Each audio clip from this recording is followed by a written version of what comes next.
एक ऐसा घोटाला जिसने स्टूडेंट के फ्यूचर को बर्बाद कर दिया। और जब स्टूडेंट और टीचर इस स्कैम के खिलाफ सड़कों पे उतरे तो उनको पुलिस के द्वारा डराया गया, मारा गया और धमकाया गया। उन पे FIR दर्ज की गई। इस देश में स्टूडेंट और पब्लिक को बस एक वोट बैंक समझते हैं कुछ नेता। पावर में आने के बाद वो पब्लिक को भूल ही जाते हैं कि उन्होंने उनको वोट देकर नेता बनाया था। आज मैं आपके सामने लाने जा रहा हूँ भारत का सबसे बड़े घोटालों में से, और सबसे बड़ा मैं इसको इसलिए कर रहा हूँ क्योंकि इसने स्टूडेंट के फ्यूचर के साथ खेला है। अगर ये वीडियो वायरल चली जाए तो शायद मेरे पे भी केस हो जाए, क्योंकि इस स्कैम के खिलाफ जो भी बोलता है उसके ऊपर केस हो जाते हैं। इस देश में जो भी पत्रकार सच के साथ में खड़ा रहा है उसके ऊपर हमेशा केस हो जाते हैं, या फिर उसको मार दिया जाता है या फिर गायब कर दिया जाता है।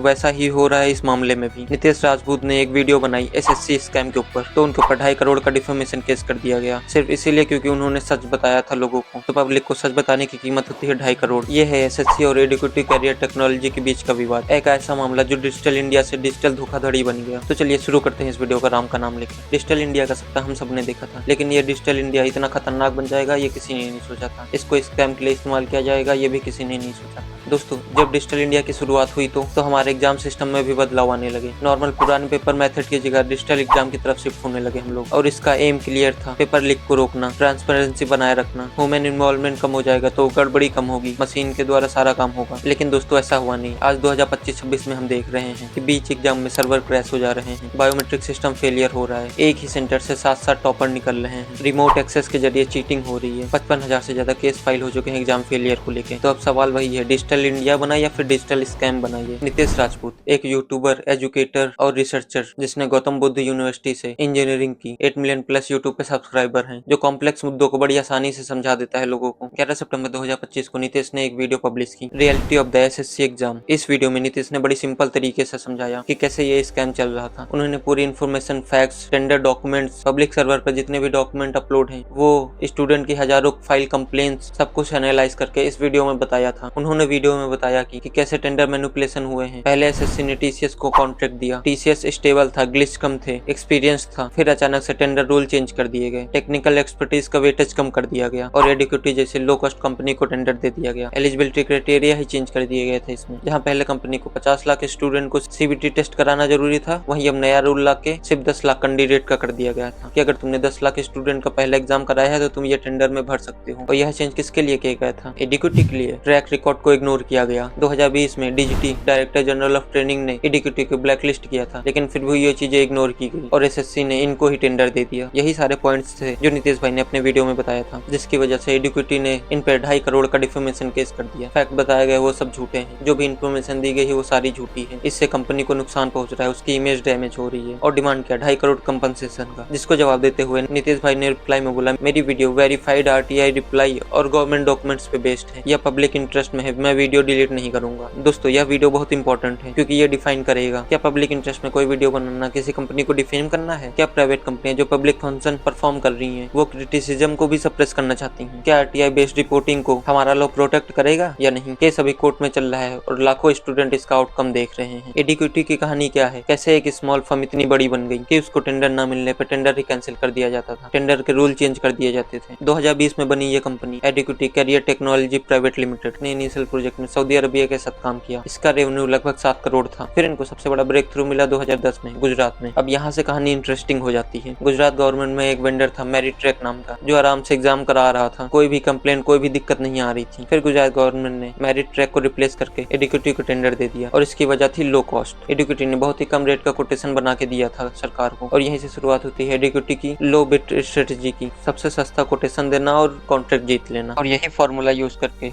इनकी ग्रोथ तेजी से बढ़ने लगी, पोर्टफोलियो एक्सपैंड हुआ। BITS Pilani, Hindustan aeronautic limited HAL, national test agency NTA, Maharashtra CET, MP employ selection और आखिर में SSC। इसकी वजह से इनकी फाइनेंशियल ग्रोथ 2010 में 7 करोड़ थी, वही 19 गुना से बढ़ के 2024-25 में 135 करोड़ हो गई। दोस्तों, नोटिस कीजिएगा, इसका रेवेन्यू तो बढ़ गया था, लेकिन इसका इंफ्रास्ट्रक्चर वही पुराना था जिसमें कोई ग्रोथ नहीं हुई थी, और यही कारण था इसके सर्वर क्रैश होने के, security breaches, biometric failure, centre mismanagement का, और इसी की वजह से कई बार ब्लैकलिस्ट भी की गई ये कंपनी। 2020 में director general of training DGT ने एडुकेटिव को ब्लैक लिस्ट कर दिया था। तो सोचे इतने ब्लैक लिस्ट और फेलियर के बाद भी टेंडर इन्हों को क्यों दिया जाता था। 2023 MP पटवारी एग्जाम एडुकेटी ने कंडक्ट कराए। 2025 SSC एग्जाम एडुकेटी ने कंडक्ट कराए। 2025 NTA एग्जाम भी एडुकेटी ने ही कंडक्ट कराए थे। ये पॉसिबल कैसे हो रहा था? आंसर सिंपल है, टेंडर रूल को बार बार मॉडिफाई करके, ताकि ब्लैक लिस्टेड कंपनी भी एलिजिबल हो जाए। अब आते हैं सबसे डिस्टर्बिंग केस पर, MP पटवारी स्कैम 2023। यह केस इतना शॉकिंग था कि इसको वेपम 2 कहा गया। एग्जाम डेट थी March-April 2023। Conducted by MP staff selection, जिसको पहले वेपम भी कहा जाता था, और इसका वेंडर था इक्विटी कैरियर टेक्नोलॉजी। लगभग 10 लाख फॉर्म भरे गए और पोस्टें थी 9000। रिजल्ट 30 जून 2023 को आया था, और जब रिजल्ट अनाउंस हुआ तो एक पैटर्न सामने आया। 10 में से 7 कैंडिडेट एक ही सेंटर और एक ही कॉलेज के थे, और उस कॉलेज का नाम था NRI college of engineering and management Gwalior. और क्या आप जानते हैं इस कॉलेज का ओनर कौन है? संजीव कुमार कुशवाहा, जो बीजेपी के MLA हैं। दोस्तों ये अजीब इसलिए था कि टोटल एग्जाम सेंटर 100 प्लस थे, और टोटल टॉप 10 में से 7 एक ही सेंटर के थे और एक ही कॉलेज के थे। इसका चांस लगभग 0.0000001 है, मतलब नेचुरली ये पॉसिबल है ही नहीं। तो ये चमत्कार कैसे हो गया? लेकिन अभी तो ये सिर्फ शुरुआत थी। जब एक जर्नलिस्ट ने इन टॉपर्स का इंटरव्यू किया और उस इंटरव्यू में कई सवाल पूछे, तो उनका आंसर सही से बोल भी नहीं पा रहे थे ये लोग। इंग्लिश में 25 में से 25 मार्क्स लाए, लेकिन इंग्लिश का ई भी नहीं आता था इन लोगों को। मार्क्स इंग्लिश में 25 में से 25, लेकिन पेपर पे साइन हिंदी में किया गया था। यहाँ तक कि उनसे इंग्लिश में इंडियन PM का नाम पूछा गया, वो भी नहीं बता पा रहे थे ये लोग। और जहाँ रहते हैं वहाँ टोटल कितने डिस्ट्रिक्ट है ये तक नहीं बता पा रहे थे ये लोग। इन टॉपर्स की लिस्ट में से 30 कैंडिडेट ऐसे थे जिन्होंने अब फिजिकली डिसेबल कोटा से बेनिफिट लिया था। और इन्वेस्टिगेशन में पता चला आकाश शर्मा मेरिट लिस्ट में 8 रैंक थी, जिसने अपने आप को इस पटवारी एग्जाम में डिसेबल डिक्लेयर किया था। और सेम मंथ फॉरेस्ट गार्ड के एग्जाम में अपने आप को फिट डिक्लेयर किया था, और जेल गार्ड के एग्जाम में भी उसने अपने आप को फिट डिक्लेयर किया था। जौरा तहसील मुरैना से 21 कैंडिडेट ने क्वालिफाई किया था, और सभी ने खुद को डिसेबल डिक्लेयर किया था, लेकिन इनमें से निकला सिर्फ एक, बाकी सब फिजिकली फिट थे। और एक और शॉकिंग चीज आपको बताता हूँ, 2 भाई मनोज त्यागी और प्रवीण त्यागी, इन्होंने एग्जाम क्लियर किया था, जो सगे भाई थे। और इनकी एज डिफरेंस पता है क्या थी? 6 दिन। दोनों के बीच में 6 दिन का एज डिफरेंस था। सोच सकते हैं आप किस लेवल का स्कैम चल रहा है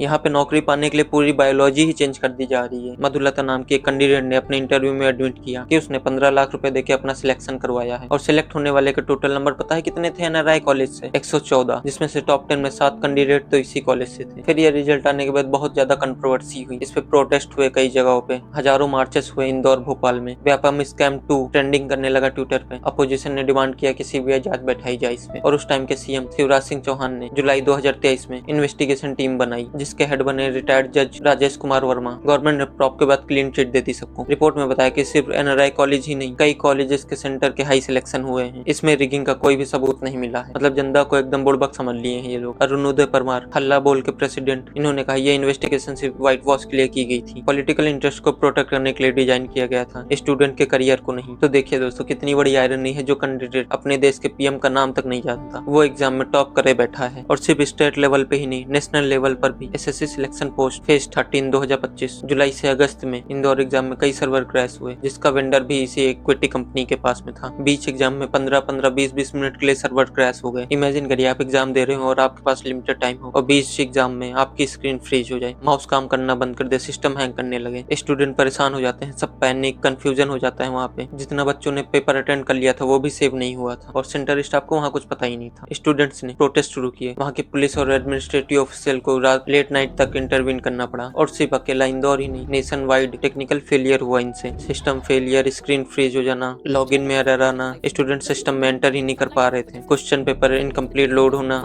माइक का काम करना बंद कर देना बीच एग्जाम में, बायोमेट्रिक वेरिफिकेशन में भी फेलियर होना, आधे स्टूडेंट का बायोमेट्रिक डाटा ही नहीं मैच कर रहा था। और इन सब चीजों को सजा किसको मिलती है? बच्चों को। उनका रिजल्ट होल्ड कर दिया गया लास्ट में आके। पवन गंगा एजुकेशनल सेंटर 2 और एडुकासा इंटरनेशनल हबोली 100 किलोमीटर दूर ट्रेवल करके स्टूडेंट पहुंचे, तो वहां जाके इन लोगों को पता चला कि एग्जाम ही कैंसिल हो गया है। उन्होंने गेट पे अपने एक नोटिस चिपका रखी थी कि एग्जाम कैंसिल हो चुका है, बस। पहले से ना बच्चों को कोई इन्फॉर्मेशन दी गई, ना ईमेल, ना कॉल, ना मैसेज, कुछ नहीं। एग्जाम सेंटर पे पहुंचने के बाद बच्चों को पता चलता है कि एग्जाम कैंसिल हो चुका है। और यही नहीं, यहाँ तक इन लोगों ने सेंटर अलॉटमेंट में भी बहुत ज्यादा गड़बड़ी की। कोई भी फॉर्म भरते टाइम पे सिटी प्रेफरेंस आता है वहाँ पे कि आप कौन सी सिटी चूज करना चाहते हैं, फर्स्ट, सेकंड, थर्ड, फोर्थ। तो सारे स्टूडेंट ज्यादातर अपनी पास की सिटी और अपनी सिटी चूज करते हैं पहले प्रेफरेंस पे। लेकिन जब इन्होंने एडमिट कार्ड रिलीज किया तब सेंटर 300-300, 400-400 किलोमीटर दूर था। यहाँ तक कि अंडमान निकोबार तक का सेंटर गया है, जिसमें से हमारे भी कुछ दोस्त थे जिनका सेंटर अंडमान गया था। ये मतलब सोच सकते हैं आप किस लेवल की धांधली चल रही है। कोई बच्चा इतनी दूर पेपर देने कैसे जा सकता है? 40 नहीं, 50 नहीं, 100 नहीं, हजार किलोमीटर दूर तक सेंटर गया है सबका। और इस चीज पे SSC के चेयरमैन S गोपाल कृष्णन ने क्या बोला कि सेंटर की शॉर्टेज हो गई थी और सिक्योरिटी रीजन के लिए इतनी दूर सेंटर भेजा गया है बच्चों। कई रिपोर्ट्स आई जिसमें पता चला जो प्रीवियस डे में पेपर हो चुका था वही सेम पेपर फिर से आ रहा था, पेपर रिपीट हो रहे थे, जिसकी वजह से जो सेकंड शिफ्ट में पेपर दे रहे हैं उनको बहुत ज्यादा एडवांटेज मिली। और ये रिपोर्ट खुद एसएससी ने बताया था कि लगभग 60,000 बच्चे जो है इस चीज से अफेक्टेड हुए हैं। पूरे देश में ये प्रॉब्लम आई, बेसिक सिक्योरिटी भी नहीं कर पाए सही से ये लोग। इन्विजिलेटर जो है फोन चला रहे थे सेंटर के अंदर, इंस्टाग्राम पे रील बना रहे थे ड्यूरिंग एग्जाम, कोई भी सिग्नल जैमिंग की सिस्टम थी ही नहीं वहाँ पे। दोस्तों, डिजिटल एग्जाम को सिक्योर माना जाता था, लेकिन क्या सच में सिक्योर था ये? डिजिटल एग्जाम ने चीटिंग को और ज्यादा सोफिस्टिकेटेड बना दिया है। Remote access software, AnyDesk या टीम वीवर डाउनलोड करके लोग कहीं से भी जो इसको एक्सेस कर ले रहे थे, जिसकी वजह से बहुत ही ज्यादा चीटिंग हो रही थी। एसएससी क्लेम करता है कि इनके पेपर एनक्रिप्टेड अपलोड होते हैं इनके सर्वर पे, लेकिन ग्राउंड रियलिटी क्या है? इनके पेपर लीक होते हैं, व्हाट्सएप ग्रुप, टेलीग्राम चैनल्स पे आ जाते हैं। और इन टेंडर में एक और लूप होल ढूंढ लिया था इस कंपनी ने, सब कॉन्ट्रैक्टिंग। मेन कॉन्ट्रैक्ट एडुकेटिव को दिए जाते थे, फुल पेमेंट इनको होती थी, लेकिन फिर ये सब कॉन्ट्रैक्ट कर देते थे अपने टेंडर को, किसी दूसरी कंपनी से करा लेते थे काम। एक्चुअली एडुकेटिव कंडक्ट नहीं कराती थी एग्जाम्स, छोटी छोटी फर्म्स को वो काम दे देती थी। जैसे एमपी टेट 2022 राजस्थान की एक साई कंपनी को इन्होंने दे दिया था टेंडर, और एडुकेटिव से उसमें से कमीशन ले रही थी। और प्रॉब्लम यहीं पे आती है, ये जो सब कॉन्ट्रैक्टर होते हैं ये अपनी प्रॉफिट बचाने के लिए लो कॉस्ट चीजें लगाने लगते हैं सब में, जिसकी वजह से फेलियर वगैरह, सर्वर डाउन वगैरह होने लगते हैं। और फिर मेन वेंडर और सब कॉन्ट्रैक्ट वेंडर एक दूसरे पे ब्लेम शिफ्ट करने लगते हैं। लेकिन इतना सब कुछ करने के बाद ये लोग बच कैसे जाते हैं? क्योंकि इनके कनेक्शन बहुत ही ज्यादा स्ट्रॉन्ग है। ये सब मिलकर एक स्ट्रॉन्ग नेक्सस चलाते हैं। एजुकेशन माफिया, पॉलिटिकल फिगर जो ऑपरेट करते हैं इनको। वापम स्कैम 2013-14, नर्सिंग रिक्रूटमेंट स्कैम, पटवारी स्कैम 2023, इन सब में कहीं ना कहीं इन लोगों की इन्वॉल्वमेंट थी। अब मैं इस वीडियो में इतनी डिटेल में नहीं जाऊंगा, क्योंकि नीतीश भाई ने पहले ही पूरी डिटेल में वीडियो बना दी है, जिसका मैं लिंक भी दे दूंगा डिस्क्रिप्शन में, आप देख लीजिएगा डिलीट होने से पहले। और यह सीबीएसई की प्रॉब्लम नहीं है, NEET controversy, NTA, similar vendor issues, paper leak allegations, हर चीज में सुप्रीम कोर्ट को बीच में आना पड़ता है। स्टेट लेवल भी एग्जाम इसी तरह से फेल होते हैं। वही कहा जाता है अपने देश में जितने एग्जाम होते हैं उससे ज्यादा तो लीक हो जाते हैं। और इन एग्जाम्स को प्राइवेटाइजेशन किया गया था कि गवर्नमेंट एफिशिएंसी रिड्यूस हो, प्राइवेट सेक्टर को लाना एफिशिएंस रहेगा, टेक्नोलॉजी में ट्रांसपेरेंसी आएगी। लेकिन हुआ क्या? करप्शन बढ़ गया, नया नया मेथड खोज लिए करप्शन करने का। पब्लिक इंटरेस्ट छोड़ के प्राइवेट प्रॉफिट पे ध्यान देने लगे, टेक्नोलॉजी को और अच्छे से चीटिंग के लिए इस्तेमाल करने लगे। तो आप लोग कमेंट करके बताओ, क्या प्राइवेट वेंडर को पब्लिक रिक्रूटमेंट एग्जाम वगैरह हैंडल करनी चाहिए? और अब लास्ट में बात करते हैं हमारे देश के फ्रीडम ऑफ स्पीच की। नीतीश राजपूत ने इसी टॉपिक पे एक वीडियो बनाई, इन लोगों पे सारे फैक्ट डॉक्यूमेंट जो पब्लिक डोमेन में अवेलेबल थे उन पे रिसर्च करके एक प्रॉपर वीडियोस बनाई, जिसमें समझाया कि कैसे ये स्कैम हुआ था, कैसे क्या हो रहा था, और बदले में उसका क्या मिला? 2.5 करोड़ का डिफेमेशन केस। यह केस अब तय करेगा कि पब्लिक इंटरेस्ट में बोलना, किसी प्राइवेट कंपनी को क्रिटिसाइज करना, क्या ये चीजें अलाउड नहीं है? किसी कंपनी को क्रिटिसाइज करने पर डिफेमेशन केस डाल दिया जाता है? क्या इस देश में फ्रीडम ऑफ स्पीच बची ही नहीं है? सिटीजन क्वेश्चन कर सकते हैं गवर्नमेंट या कोई प्राइवेट कंपनी से या नहीं? अब ये केस तय करेगा फ्रीडम ऑफ स्पीच बची है या नहीं, किसी स्कैम को बाहर लाने पे ये देश कैसे ट्रीट करता है। तो दोस्तों, मैं जानता हूँ यह वीडियो बहुत से लोग देख के डिमोटिवेट होंगे कि हमारा देश कैसा है, लेकिन याद रखना, पहला कदम ही चेंज लाने की पहली शुरुआत होती है। और ये देश हमारा है, इस देश की प्रॉब्लम भी हमारी है। जब तक हम प्रॉब्लम को एक्नॉलेज नहीं करेंगे,